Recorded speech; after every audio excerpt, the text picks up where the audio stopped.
Vocês estão vendo aqui na tela? Só me sinalizam, gente. Tá dando para ver? Você vai fazer a pesquisa porque dá para fazer a pesquisa, né, de imóveis, né, da matrícula, tanto por indicador pessoal como por indicador real. Qual que é a diferença desses dois, gente? Quando eu vou por indicador real, eu vou precisar fazer a pesquisa, por exemplo, já tendo o número da matrícula ou, por exemplo, tendo o endereço daquele imóvel, né? Agora, o indicador pessoal é quando eu utilizo um dado pessoal para ir atrás daquele imóvel. Então, eu vou precisar, por exemplo, do CPF ou do CNPJ daquela pessoa, e aí eu vou fazer uma busca e vai aparecer não só o imóvel que eu estou procurando. Muitas vezes aparecem muitos outros imóveis que estão cadastrados ali no nome dessa pessoa com esse CPF, e é importante, dá para você fazer busca por CNPJ, então para empresas também. Fica a dica aí para vocês. Só que esses sites que eu vou mostrar aqui para vocês, eles fazem pesquisa, né, por indicador pessoal e por indicador real, mas tem um porém. Por exemplo, se eu chegar lá no cartório de registro de imóveis, que a gente tem diferentes tipos de cartório, né? Eu tenho o cartório de registro civil, que é onde, por exemplo, tá lá, a gente casa, tá a nossa certidão de nascimento, casamento, né? Onde eu tem a certidão de óbito, tudo isso é no cartório de registro civil. Tem o tabelionato de notas, que é aquele cartório onde a gente faz o casamento, né? Onde a gente casa. Se eu tiver que fazer o inventário, eu vou fazer no tabelionato de notas. Se eu tiver que fazer uma escritura pública de compra e venda, eu vou fazer no tabelionato de notas. Vou fazer uma procuração pública para passar poder para alguém, é lá no tabelionato de notas. E eu tenho também um terceiro tipo de cartório, que é o cartório de registro de imóveis. E esse cartório, como o próprio nome já diz, é aquele cartório onde o quê, gente? Onde estão registrados os imóveis. Quando eu faço a pesquisa nesses sites que eu estou mostrando, gente, quem está aqui no Instagram, ó, no YouTube eu estou mostrando para vocês na tela. Ó, tem dois sites que eu utilizo. O primeiro deles é esse daqui, ó, que eu mostro para vocês aí na tela, que é o registradores.onr.org.br. Quem quiser escrever aqui, gente, tá? Gente, é porque se eu for mostrar aqui, eu me perco todinha. Vou tentar virar a câmera. Ó, deixa eu botar aqui. Vai lá, ó.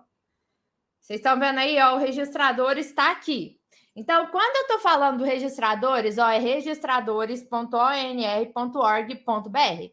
Eu desci aqui no site, eu tenho várias abas, eu não vou explicar, logicamente, todas essas abas, porque são muitas. Mas aqui eu vou te falar aonde que você vai buscar. Você está vendo aqui, ó, pesquisa qualificada, pesquisa de bens? Aqui a gente faz, e ó, o legal desses sites é que ele já traz a descrição do que é. Então, olha, no serviço de pesquisa qualificada, é a busca de bens imóveis e outros direitos reais registrados em determinado de número CPF ou CNPJ em uma base compartilhada de cartórios. E aqui, gente, sabe qual que é a melhor parte disso daqui? Todos os bens que tiverem no nome dessa pessoa vão aparecer aqui. Só que é importante você entender que essa pesquisa é uma pesquisa estadual quando você faz nesse site. E aí você vai, ó, aqui já aparece como solicitar, o prazo para recebimento e como receberei. Então, ó, para efetuar a pesquisa, o usuário deverá informar o CPF ou CNPJ do proprietário, a cidade e os cartórios onde a busca deverá ser realizada. Você acessa aqui, então você tem que entrar dentro, tem que se cadastrar no site, tá, gente, para fazer essa pesquisa. E aqui você vai utilizar, ai meu Deus, cadê? Serviços online, aqui em cima. E aí eu vou, cadê? Certidão digital, pesquisa qualificada. E aí você vai fazer a pesquisa aqui dentro, tá? É porque tá pedindo os meus dados aqui, gente. Não vou mostrar então, não.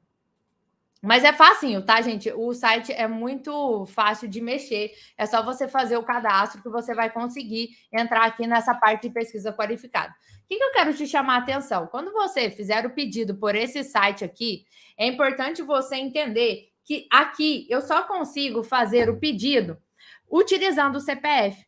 Então, é importante vocês terem em mente que se eu for fazer a pesquisa de busca aqui, para evitar homonímia, o que é homonímia? Vai ter um monte de gente com nome igual no Brasil inteiro, né, gente?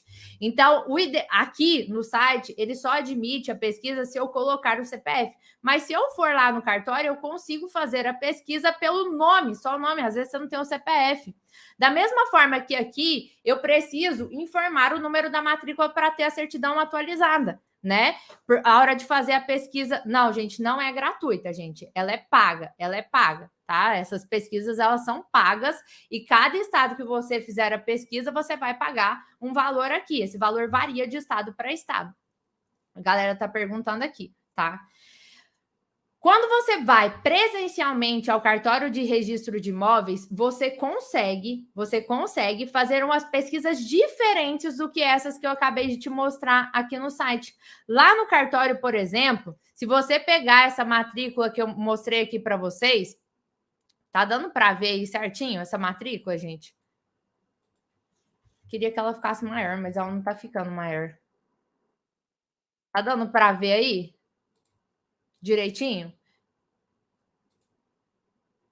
Aqui, gente, quando eu olho na matrícula, você vai ver aqui logo no inicinho, tá? Logo no inicinho tá lá o imóvel e aqui embaixo tá escrito registro anterior. O que aqui é importante para os casos cabeludos de inventário que aparecem para a gente? Porque quando eu olho, é aqui embaixo, ó, tem a descrição do imóvel todinha e na última linha tá escrito registro anterior, matrícula número tal, livro tal, registro geral desse ofício. Qual ofício, gente? Tá aqui em cima, ó. Cartório do primeiro ofício, registro de imóveis, e aqui é de Uberlândia. Então, tá em qual cartório? No primeiro ofício de registro de imóveis de Uberlândia. Que isso daqui é importante? Porque às vezes, e acontece com muita frequência, infelizmente aqui no Brasil, de não ter uma matrícula individual. Você vai fazer a pesquisa pelo CPF, você vai fazer a pesquisa ali pelo endereço e você não vai achar nada. Não existe, de fato, uma matrícula individualizada daquele bem. Isso significa que aquele imóvel é perdido no mundo, que está perdido? Não, gente, calma. Como que funciona isso na prática? Se eu tenho aqui, deixa eu pegar um. Se eu tenho aqui, por exemplo, um quadradinho. Ai, quadradinho. Cadê, gente? Não tá aqui. Se eu tenho um quadradinho e eu tenho, por exemplo, isso daqui é uma matrícula grandona. Era uma área rural, por exemplo, virou área urbana e que foi loteada. Então, ela foi dividida em vários terreninhos menores. Vocês já viram isso daqui acontecer, gente? É o que acontece nos loteamentos. Eu tenho uma área grandona que ela foi dividida em um monte de áreas petitinhas. E, às vezes, eu tenho só a matrícula dessa área grandona aqui, que engloba todos os terrenos, inclusive o do lote do seu cliente que você está querendo inventariar agora. E o que é esse registro anterior que aparece aqui na última linha, né? Registro anterior, matrícula número tal. É exatamente o número dessa matrícula mãe. Então, o terreno do seu cliente, a casa do seu cliente, ela tem uma origem. E se ela tem uma origem, você consegue desmembrar matrícula mãe e criar matrícula individual, que é igual a essa daqui. Eu tenho a matrícula individual dessa casa aqui, que é de um cliente, e ela veio de um registro anterior que a gente chama de matrícula mãe. Por que eu dei essa volta inteirinha se a gente está falando de inventário aqui? Porque você tem dois caminhos aqui. Ou o cliente chegou para você relatando que tem um contrato particular, que tem um contrato de gaveta, que tem uma promessa de compra e venda. O que você vai fazer? Você, como advogado especialista, que está aqui estudando, né, para se tornar um especialista, para atuar com mais segurança e, consequentemente, faturar os honorários aí com inventários, porque a gente não passou 5 anos na faculdade para não ganhar dinheiro, né, gente? Ganhar dinheiro não é feio, que eu falo para todo mundo. Feio é enganar os outros, mas é isso que eu estou te ensinando aqui. Eu estou te ensinando aqui a resolver o problema do seu cliente de maneira mais fácil. E aqui eu estou dando a minha contribuição para o mundo, porque se eu ajudo outros profissionais a atuarem com mais segurança, são pessoas do Brasil inteiro aí que vão ter profissionais mais qualificados, tendo resultados, né? E sendo mais feliz com uma pessoa que ela contratou. Então, ajuda a população como um todo. Estou cumprindo minha parte aqui como cidadã, né? Como cristã. Então, vamos embora que vocês querem saber disso. Então, qual que é a importância de... Tá dando para entender, gente, até aqui agora? Tá dando para entender até agora? Que eu precisei falar disso tudo para a gente voltar aqui no inventário agora. Porque o cliente ele vai te perguntar, doutora, a gente vai fazer o inventário, o que a gente vai fazer? E você tem que saber responder isso para o seu cliente. E aí aqui você tem que saber analisar que a parte de regularização ela é separada da parte de inventário. E você precisa fazer toda essa pesquisa para saber se é de fato caso de inventário. Porque se existe essa matrícula mãe aqui, você consegue desmembrar. E se você fizer o inventário, você não vai estar, entre aspas, rasgando o dinheiro do seu cliente à toa. Esse inventário vai ter um sentido, entendeu? De estar sendo feito. Porque daqui a pouco a gente vai chegar num caso de uso capião. Segura aí essa informação. E aqui você precisa entender que se você for regularizar esse imóvel, você vai precisar cobrar a parte. É outro contrato. Até porque você pode também se tornar um especialista em regularização de imóveis, até porque inventário é uma parcelinha ali da regularização de imóveis. Se eu não faço inventário de um imóvel, né? Se eu deixo o imóvel que está no nome do falecido para passar para o nome de uma pessoa viva, até lá ele vai estar irregular. Então, você pode sim atuar nessa regularização, como você pode passar para um parceiro e resguardar aí os seus honorários nessa parceria e ganhar só os do inventário aqui.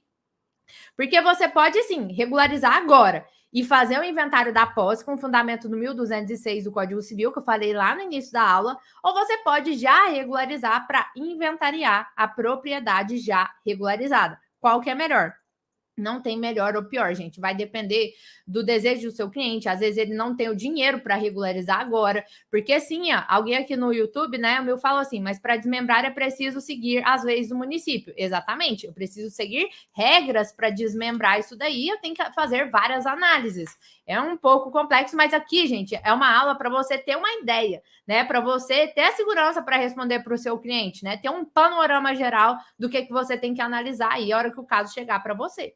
Então, analisou, achou a matrícula mãe, esse imóvel ele não é de todo perdido. Você pode tentar o desmembramento e fazer esse inventário aí, porque você tem o contrato particular, você tem, né, o contrato de gaveta, tem que analisar as peculiaridades. Então, já contei aqui para você como é que você descobre essa matrícula mãe. Outro jeito de você descobrir, para além, né, aqui, porque aonde que você vai achar, se o seu cliente, né, eu esqueci de dar essa informação, é muito importante. Se o seu cliente, ele não tem a matrícula do imóvel, como que você vai descobrir a matrícula mãe? Às vezes, aí é aquele trabalho braçal, né, do advogado, né, do despachante que você pode contratar, do estagiário do seu escritório. Olha, quando a gente pensa, né, longe, trata nosso escritório como empresa, a gente contrata, às vezes fecha um cliente e aí a gente já consegue ter dinheiro para pagar alguns funcionários e vai crescendo aí o escritório. Porque na hora que você vai lá visitar, o terreno do seu cliente é esse daqui. Só que na hora que você vai lá visitar, você vai lá e pergunta para ver se o cliente, se o vizinho aqui tem matrícula, se o de cá tem matrícula. É muito provável que se esses têm matrícula, eles estejam dentro de uma área mãe. E aí, no caso, você vai pedir a matrícula desse vizinho para descobrir a matrícula mãe, porque quando você pedir essa matrícula aqui, mas a matrícula mãe, vai estar lá escrito, né? Registrado, né, averbado, todos os desmembramentos que foram feitos. E aí vai estar constando até a matrícula do vizinho que você achou, né? Desmembrado no tal, vai estar tudo escrito lá, gente. Por isso que a gente fala, né, que o sistema de matrículas, ele te dá uma certa segurança jurídica. Por quê? Porque a gente consegue ir puxando esses imóveis até chegar no matrícula mãe para ver se está regularizado, se não está.